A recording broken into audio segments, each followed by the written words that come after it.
So there's a new fragrance at Bath& Body Works called Distillers Gin, but is it worth adding to your collection? Let's find out.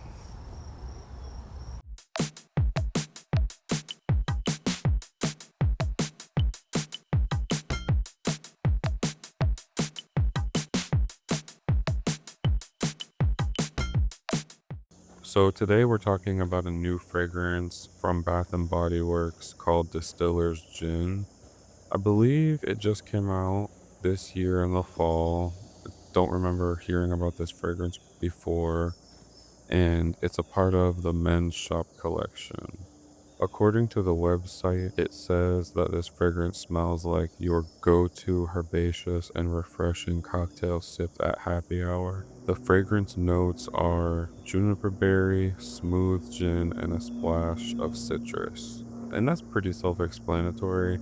Juniper berry is a blue-black berry with complex, spicy, sweet, citrusy, evergreen aroma, most notably used to give gin its characteristic taste. So the next note is smooth gin, which is an alcoholic spirit flavored typically with juniper berries. So you have juniper berry and then smooth gin, which are notes wise almost the same thing, and then a splash of citrus. We don't know what citrus. It could be clementine, lemon, tangerine, grapefruit. I don't know. It just says splash of citrus. So that is a mysterious note.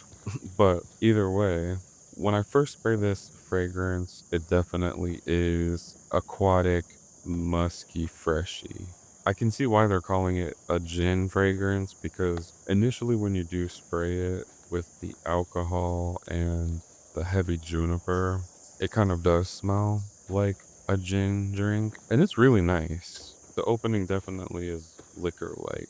Overall, it's heavy on the juniper, which gives it this botanical green feeling, but the fragrance is very clean and fresh with a tiny little bit of sweetness. It really reminds me of another fragrance, which I'll talk about later, but I would say that this fragrance is very youthful, freshy, but it is addictive, I feel, because of the complexity, the little bit of complexity that it has. The sweetness, I would say, is almost close to a nectar more than it is anything else. When I smell the sweetness in this fragrance, it reminds me of some other fragrances that are more sparkling and champagne-like, and they typically have this nectary sweetness to them. I feel like this one does as well.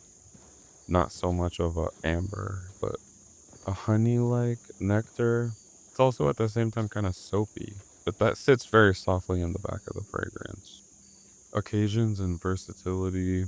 This is definitely a daytime fragrance, in my opinion. It's very casual. I would say it's perfect for work because of the lightness. Even the gym, it's not gonna overly project or irritate anybody, I don't feel like. This fragrance does give me very young people vibes. Very freshy and a little bit sweet. The berry's kind of it's fruity, but it's not your typical fruity, overly sweet and fruity, just a little bit. Performance, longevity. This fragrance definitely is light and fresh. I think it works better in indoor environments. It's great for work. It's great for the gym. It's great for casual activities. It's a very casual fragrance. For the performance longevity, it's light.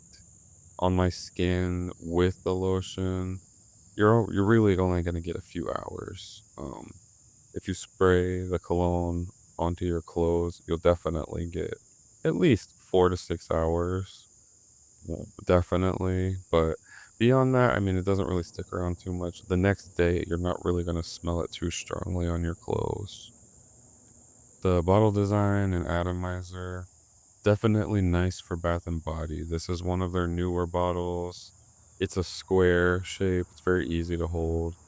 The cap is plastic. There's no magnet, so that's not anything special. But when I say it's one of their newer bottles, it's one of the fully pressurized bottles that they've been doing this year.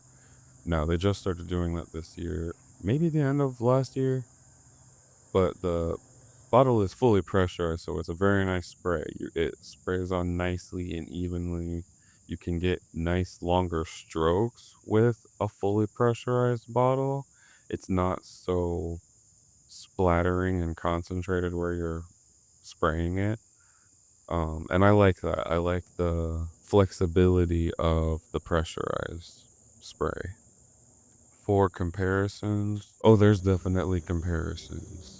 I wouldn't quite call this a dupe of anything, but it shares the DNA of some other fragrances. I think the originator of the DNA that Distillers Gin is going for is the DNA of Paco Rabanne Invictus Platinum. This is a fragrance that I have and I really like. I've also picked up that similar DNA in another fragrance called Hawas Ice, which to me looks really popular online. I'm definitely getting that DNA from those two fragrances. Invictus Platinum is an absinthe, and Hawas Ice is a plum. Not sharing any similar notes to Distiller's Gin, really. Neither of them have juniper from what I'm seeing. There is that DNA, which I think the originator is Invictus Platinum, but that is different. That is a little different than what this is. But Distiller's Gin has that DNA of those, which are both really excellent popular fragrances. I can understand why they would go for that type of DNA. As far as the other products, like the hydrating cream, I'm not getting the same fragrance as the Distiller's Gin. I'm getting the soapiness of it. The soapiness of Distiller's Gin is what you're basically getting in the hydrating cream. And if you use Bath and Body's fragrance Hero, I'm getting that DNA in the cream, the lotion, more so than what the actual cologne spray smells like. So they are a little different. And as far as the other products that they did with this line, there's the hydrating cream, a body wash, a spray, and then the cologne. I've only used the cologne and the cream. I'm not sure about the body wash or the body spray if those are any different or not. The creator, perfumer, we don't know because it's Bath and Body. What I'm reading online is that there are no public articles detailing the specific creator or the exact developmental process for this scent, as these are typically proprietary company secrets. And that's how Bath and Body rolls, so we usually don't know who's making their scents. But I actually can tell you as someone who worked for that company, when you do some of your training, they do show you the creators of some of their products, but I guess to the general public, that's not something they really talk about. All right, so my personal take about this fragrance, it's a very nice fragrance. It's taking some DNA from a higher end fragrance that I really like. Overall, I think this is a nice, fresh fragrance. I do think that calling it gin is a little bold of them because I do get the juniper berry of it, but to call it gin is a little exaggerative to me because one of the only alcohols I drink is gin.